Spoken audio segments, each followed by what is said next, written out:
Hey, great to see folks. I'm Don Howard, for those who I haven't met. I do have the privilege of leading the James Irvine Foundation. And every time, I just have to mention, every time I heard our name mentioned today, I cringed. And by the time the last mention, I was almost under the table. And I say that just to let folks know, private philanthropy, at least our private philanthropy, we acknowledge that it is not our money. The Irvine family at one point put a bunch of money, put a bunch of land actually, into the public trust to benefit the people of California. We are giving it away 85 years later, and it has continued to grow in our endowment, and it's a privilege. Those dollars would otherwise be in the state treasury, and those dollars are in the public trust. Through an oddity of American public policy, we get to give it away and decide what we think the greatest uses are for it. So I want to acknowledge all of you and all of the leaders who are on the stage today and appreciate you all for giving us opportunities to invest in great ideas, great leaders, and efforts that are going to really remake this regional economy and the state's economy. So thanks to all of you. When Josh and his team invited me to chat, be up here and make a keynote, which is always an intimidating topic, feels like a commencement speech of some variety, but I said, you got the wrong guy. I don't know anything about DART innovations, and I don't think I'll make a great speaker for your conference. But as a lifelong Californian and as someone who leads a California-based philanthropy, I do have a great respect for this region and for the importance of its economy and the value of its economy to the state. The Central Coast has had a long history of being a center for defense, agriculture, higher ed, and hospitality. I personally live in San Francisco and come here frequently and love this part of the state. It's also a region that needs to evolve, and it's exciting to see new and innovative economic opportunities emerging in clean energy, ag tech, and DART innovation. And that's why we, as Irvine, are investing here. And let me share a couple words about why we're doing so. You may have seen that California's economy just passed being apparently #4 in the world. And while that is exciting and affirming, it does also mask a tremendous number of problems. Let me just highlight 4 of them. First, we may have plenty of jobs, at least for those, all but the 4% unemployment rate, but too few of those jobs are actually good jobs. A good job needs to pay a family-sustaining wage. A good job needs to provide benefits and benefits and predictable scheduling. And a good job needs to provide development opportunities to turn that good job for a worker into real economic mobility. Second problem we have is that we have what I think about as the missing middle in our economy. It used to be that if you worked hard, played by the rules, you could do better than your parents, and you could have a secure place in the middle class. But that's no longer true. I don't know if you folks take a look at the research on economic mobility, but it has declined now to the point where you only have an odds-on chance, 50-50 chance, of doing better than your parents. And that's a significant decline over the last several decades and does not compare well with other countries. And we like to think of ourselves as a country of opportunity. Our middle class has really just been hollowed out. We're a state, ironically, that has both the richest counties in the country and the poorest counties in the country. Another problem we have, the economic playing field isn't level. Too many workers are being left behind. Our current economy creates too few good jobs for workers who don't have a 4-year degree. That's why at Irvine, we focus on helping low-wage workers get ahead, particularly those who have more than high school, but less than a 4-year baccalaureate degree. That's part of the missing middle. Too infrequently, workers benefit from economic growth in the state. The benefits coming from productivity and economic growth have largely been going to the wealthy, to the holders of capital, and not to the holders of labor. And I don't want to be up here sounding like a big old socialist, but it is bad for our economy to have such a tilt, to leave so many folks behind. It's bad for our souls, but it's also bad for economic prosperity. As Chris was saying earlier, economies that are inclusive and equitable do better than economies that have the kind of divides that our economy has. Part of that is because we don't invest in workers. We haven't been investing in workers for many decades now. And we need to invest in ways that meet their needs. Workers are far more diverse now than they were decades ago. Many of them face systemic barriers based on race. And they often, as I think it was Maria Elena was mentioning, possess different skill sets that often go overlooked in hiring. One important, this data always blows my mind. We tend to think of college for all, sort of the mantra that has dominated the education system for the last several decades. The adult population in California has something like a 35% baccalaureate degree attainment, which means 65% of the workers in our economy do not have a four-year bachelor's degree. And it means that kids in high school who are told the only path to prosperity is getting a four-year degree, 65% of them feel like failures. We have to find ways to rebuild that middle class, to rebuild advanced manufacturing and other aspects of our economy that can provide those good jobs for workers who do not have a four-year degree. So with all of that, sometimes I think that sadly, the California dream is on life support. And that's why we've set a singular goal as a private philanthropy of trying to help California be a place where every low-income worker has the power to advance economically. Every word carefully chosen. We both believe that economic opportunity comes from training and skills building, but also by empowering workers to have a seat at the table and to have the power they need to have to create more of a level playing field than we currently have. So saying that, let me tell you who Irvine is. As I said, we were endowed by a fellow by the name of James Irvine 85 years ago. We are no longer affiliated with any family or company, despite our name, which can be confusing. We are an endowed foundation, so we do not raise money. We have assets to give away. We're an in perpetuity foundation. Our assets stand at about $3.2 billion, down a bit over the last several months, as I'm sure all of our 401ks are. This year, we are privileged to be able to give away $185 million. Our focus is entirely on the state of California, which gives us a bit of a running shot at being strategic. And despite our name, our headquarters is in San Francisco, and our second office is in Los Angeles. We do not have any connection or office in Irvine, California. Although I will say when I took my role, I got a lot of phone calls from folks asking me if I was moving to Orange County. But our headquarters, by dint of Mr. Irvine's business, have been in San Francisco ever since the inception of the foundation. So what we believe is that there needs to be a just transition to an inclusive and resilient economy, and that it needs to be driven by leaders, including worker leaders and business leaders at a regional and metro level. And we've heard from a lot of those leaders today, which is what's so impressive.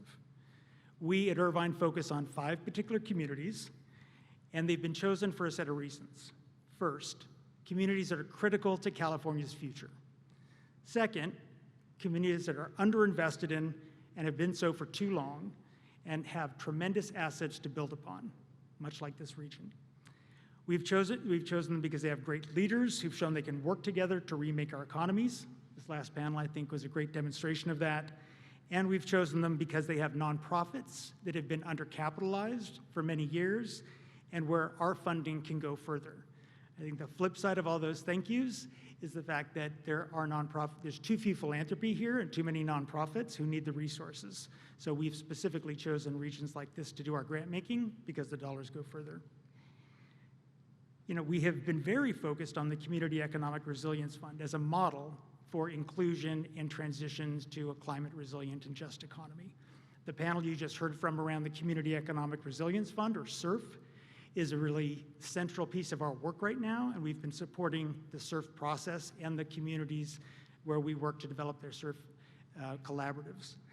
You heard some about that before, but let me focus on our funding of the DART initiative and why we're invested there.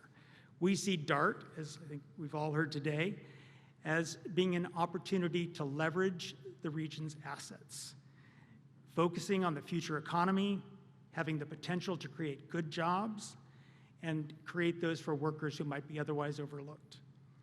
I don't want to say it's a panacea, and I suspect you all know that better than I do, but it does feel like a promising path toward good jobs and regional economic growth. Critical to that success will be workforce. Again, something that's been the comments about the importance of workforce have really warmed my heart over the course of the day because it's so central to our work. I want to shout out a few of our grantees who are doing that important work. UCSC's Citrus Cider and the Institute for Social Transformation at UCSC, Hartnell College, Digital Nest, MBEP, Mujeres en Acción, CSUMB, the Community Foundation for Monterey County, and Monterey Bay DART and the Joby Aviation Apprenticeship. Those are just great examples of the kind of grantees we're privileged to support, who prioritize development and advancement of workers to create an economy that works for everybody.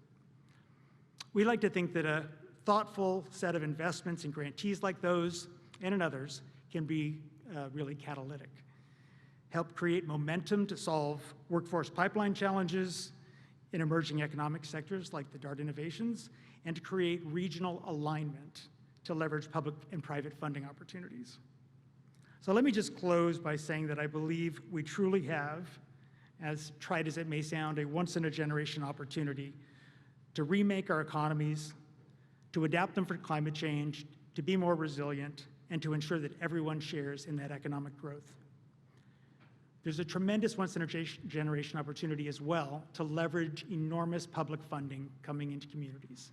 I don't think we will see again in our lifetime the kind of resources that are being invested to rebuild our infrastructure, to transition us to climate resilience, and to build an economy post-COVID, post the racial reckoning, post the economic crises of the last several years. I don't think we'll see that again for many, many generations. So it's our responsibility. In fact, it's incumbent on all of us to make sure those dollars are deployed in ways that lead to equity and inclusion in the economies of the future. And in doing so, we need to address racial equity head-on. I know there's been discussions of that on the various panels today and I hear yesterday. Nearly 80% of low-income workers in California are people of color. And there's a tremendous racial wealth gap between white families and non-white families. And I'd assert that's not by accident. That's the result of decades and, in fact, centuries of discrimination and the instantiation of systems that provide opportunities for white folks, but not for people of color. We have this moment to try to rectify those years of disparity, those years of systemic barriers for folks. And we need to do it not just because it's the right thing to do, and it is, but we need to do it because it will lead to a stronger economy. And in that, workforce development is a win-win. I had a privilege last night of touring the Joby Aviation site and seeing the kind of opportunities and hearing from the Joby folks about the apprenticeships and other means by which they're bringing in very diverse talent. And I feel like Joby is representative of the kind of high road employers that we need in this state as we make this transition to a resilient and inclusive economy. Now, I would be remiss with all of that if I didn't mention that we also need a supportive ecosystem in the state. Housing affordability, as Tara mentioned earlier, is a huge challenge. We cannot create a state economy that works if folks can't afford to live here. And we can't retain the innovations that are being developed, like the DART innovations, if we can't create a system by which those developments can be commercialized in an affordable way, in an affordable timeline.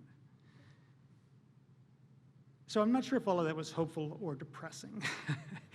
I take it as hope. Personally, I choose hope. I choose hope because I love California and I care about our future, because I care about the workers in this state. I come from a family of low-wage workers, and I know what the challenges are, and I feel like we have the opportunity to address those challenges for the next generation. And I care about regions like yours. I care about the regional prosperity, and I care about us growing our regional economies in ways that benefit everybody. And as Josh said, I also choose to be hopeful because I have kids. And for all of you that don't have kids, it feels tremendously important to leave them a world that they can survive in, thrive in, and make their lives in. So with that, I'm eager to hear from you. I told Josh I wouldn't make too long of a set of remarks because I'd really rather be in conversation with folks. And so we talked about opening it up for Q&A. Thank you, Doug.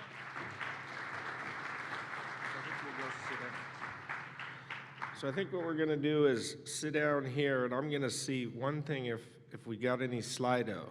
So is the Slido working? Or I'm getting a thumbs up that the Slido is working. So if you want to do some Slido, you can do that there. But we've got, I think these microphones work too. We're here. Thank you for that perspective. And yeah, it's kind of an amazing operation and opportunity you have to engage and support, you know, the work of these community-based organizations and make these strategic plays. And so one thing you talked about that caught my ear that you know, isn't the frontline story of DART, but I think is a cross-cutting kind of underlying one, is this question about climate change. And I know we were talking about this a little bit last night, and just the question of how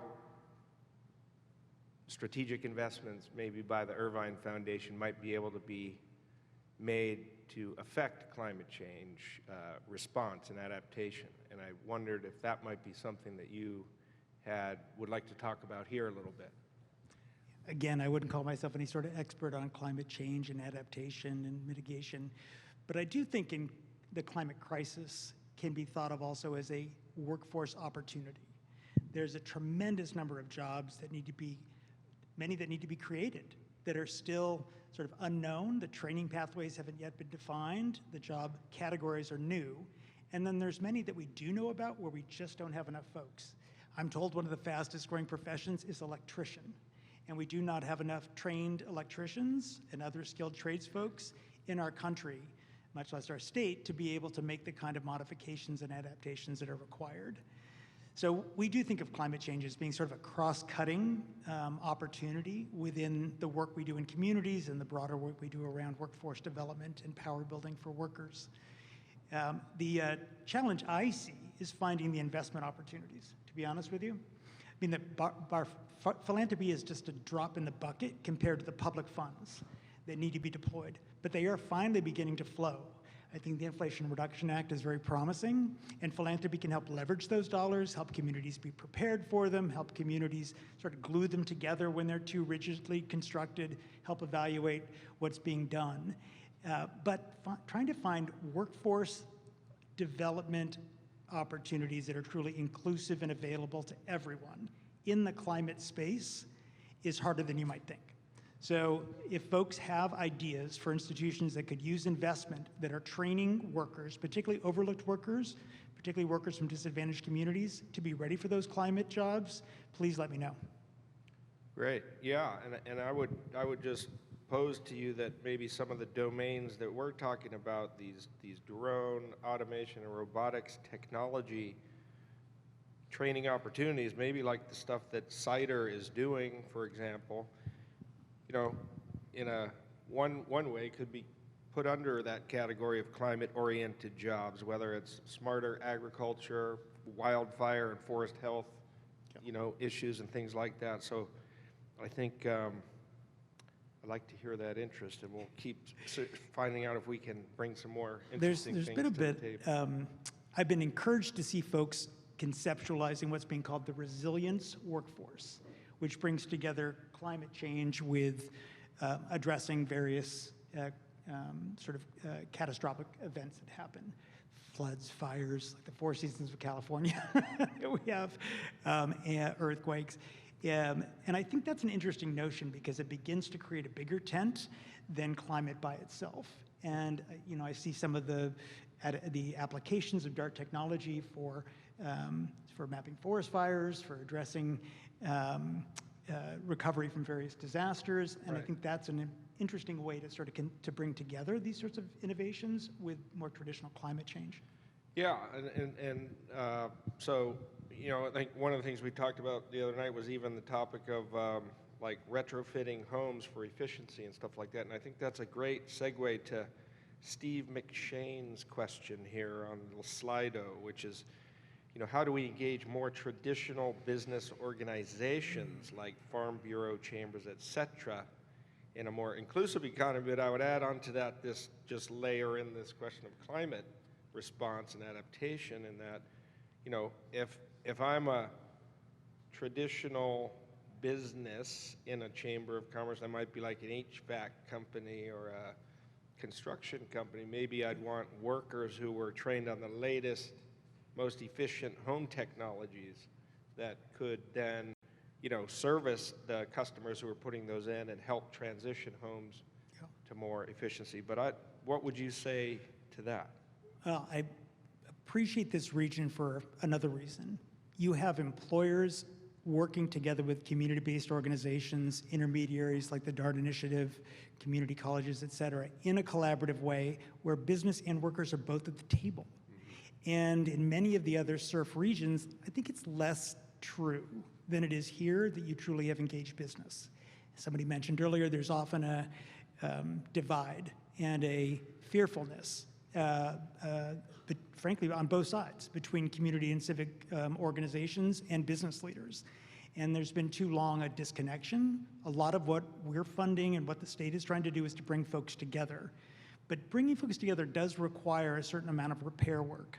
We funded some outreach around SURF, and I was told, I wasn't there firsthand, but a community member being asked to be at the table with businesses to think about the future economy said, I'm not comfortable being here. This company poisoned my child. And that kind of trauma requires a certain amount of unpacking, and we can't be naive about the fact that that we can't just say businesses are going to sit with community members and that it's just going to be easy to work together to chart a new future. So I just say that as I think it's notable that you have businesses like Joby who want to be part of this equation and are at the table doing it. To the point of smaller businesses, small and medium-sized businesses, it's much harder, and there's just not places to aggregate to be able to support the kind of on-ramps to jobs in those kinds of businesses, but there are some that are beginning. We fund groups like the Small Business Majority and some others. Frankly, we haven't found chambers of commerce to be all that helpful. I mean, they're helpful in their regions, they do important work, but as a place to invest in the future of the workforce and to think about those more innovative technologies, harder to identify. It may be true that recruiting out of community colleges for those small businesses may be the best pathway. That relies on the community colleges being innovative, willing to get ahead of the future economy and train workers to be ready when the economic opportunities arise.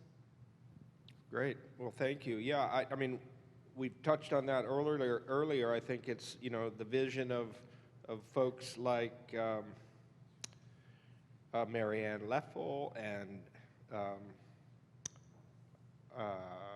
our friend Larry Samuels and others who created the Monterey Bay Economic Partnership a few years ago that have now left this region with that kind of connective tissue in place. And, you know, I think that is one of the things that, you know, is a great asset and frankly has helped the Central Coast, I think, be a leader really for the state in how to organize around this Community Economic Resilience Fund process. I know I've shared some of the examples from this region with other parts of the state in sort of a professional exchange, and they've been very impressed with that organization. So, I will say, economic development corporations, EDCs, are another interesting point of investment in order to sort of work with the business community at a different level.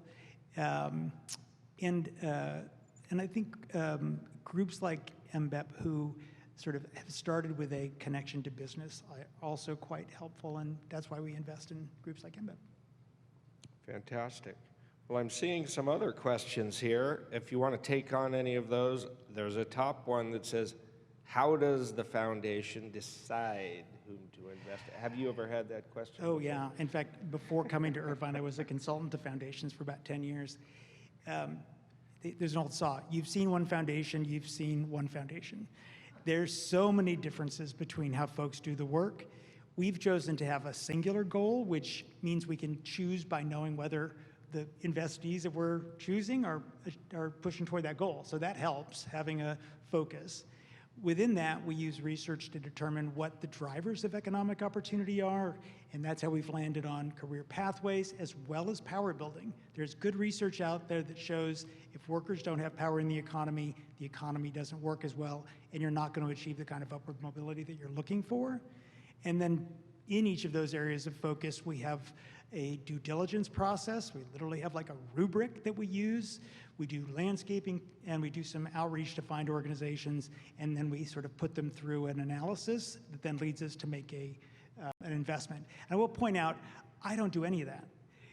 The person in the room who has the most power to make decisions like that is Liz Posey, who's sitting right there. There she is. And when folks say to me, folks, want to shake my hand and do that thing, I'm like, yeah, I don't give away the money. The person to talk to is Liz and her colleagues who are on the ground, meeting folks where they're at, and making the great decisions to put the resources to work.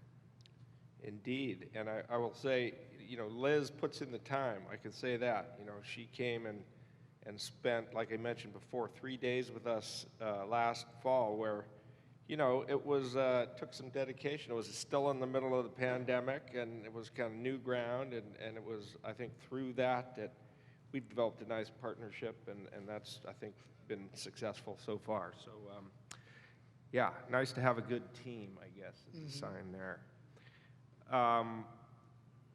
Shall we look at any more of these here?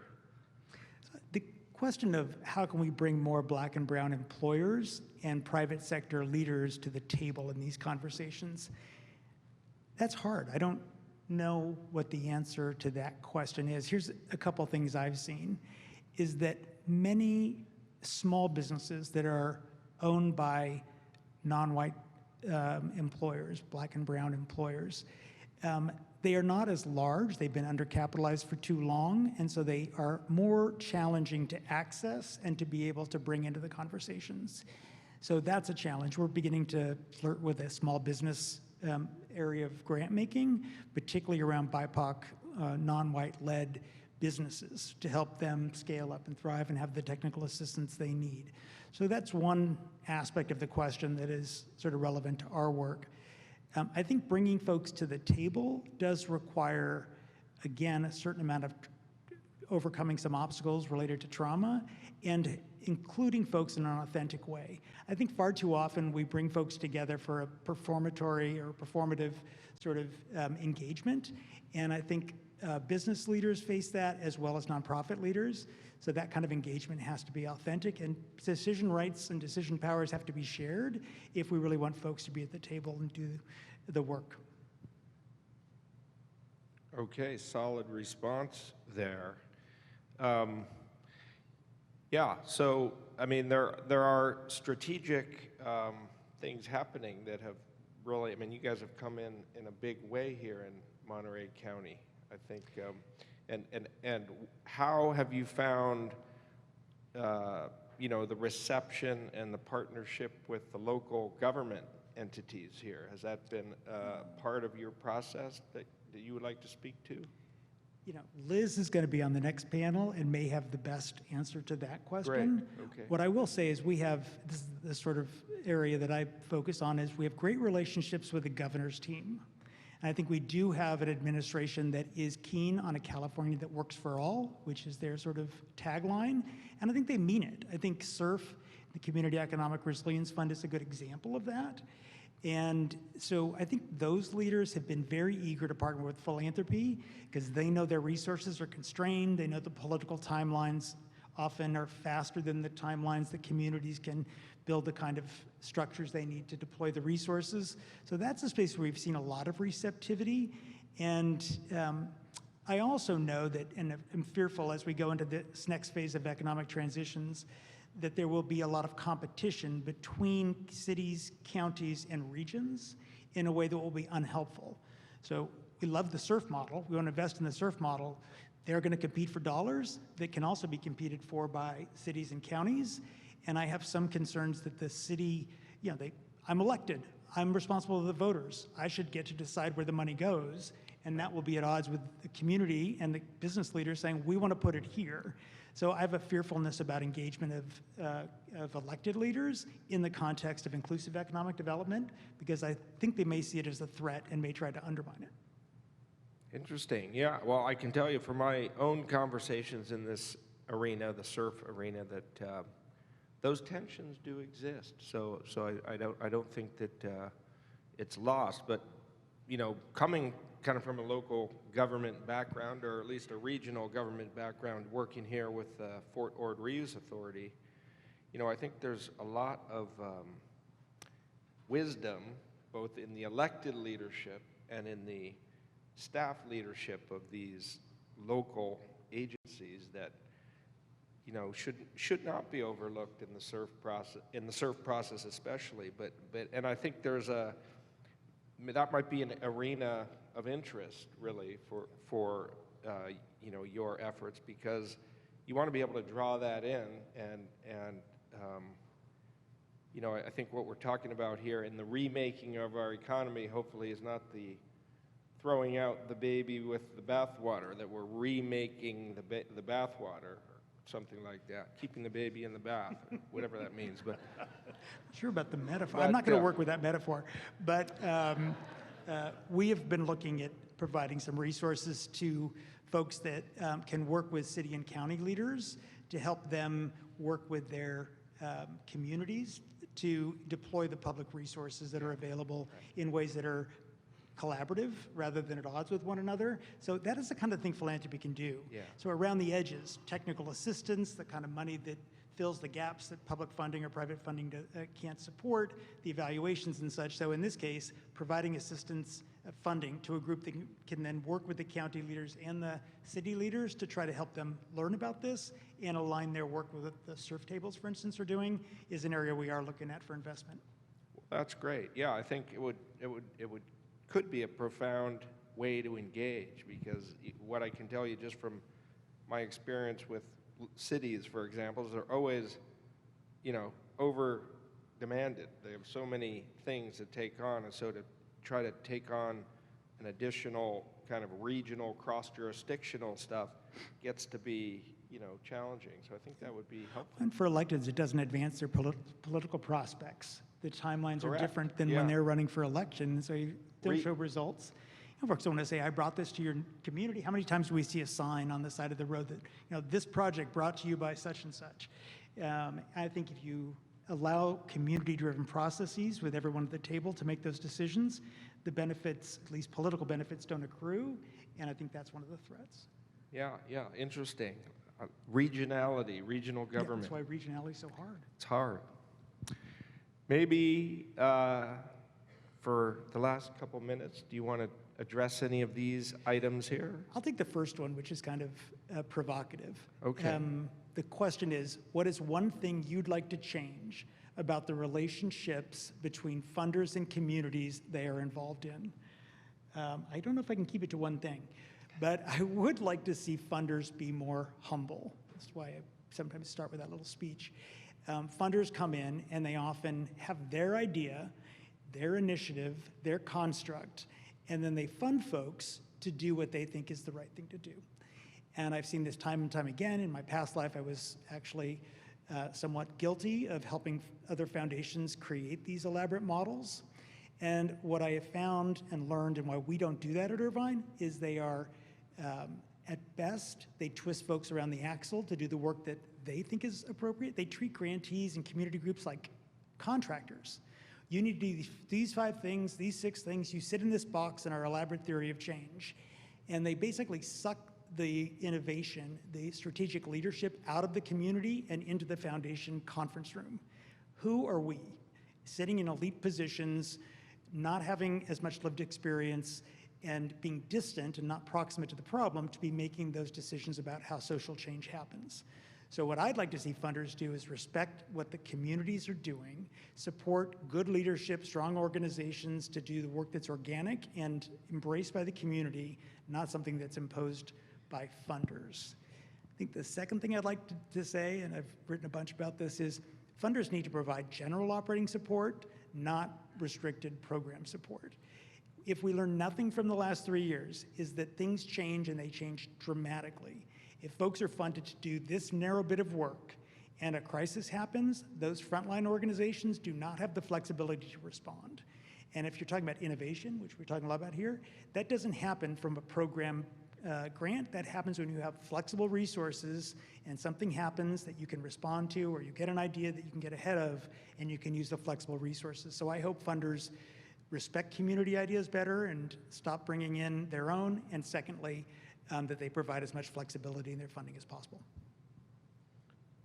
Fantastic. Well, I think this has been an interesting discussion. I hope so. appreciate your time here. And I think we'll wrap it up and then move on to our next event. Thanks, Josh. Nice seeing everybody.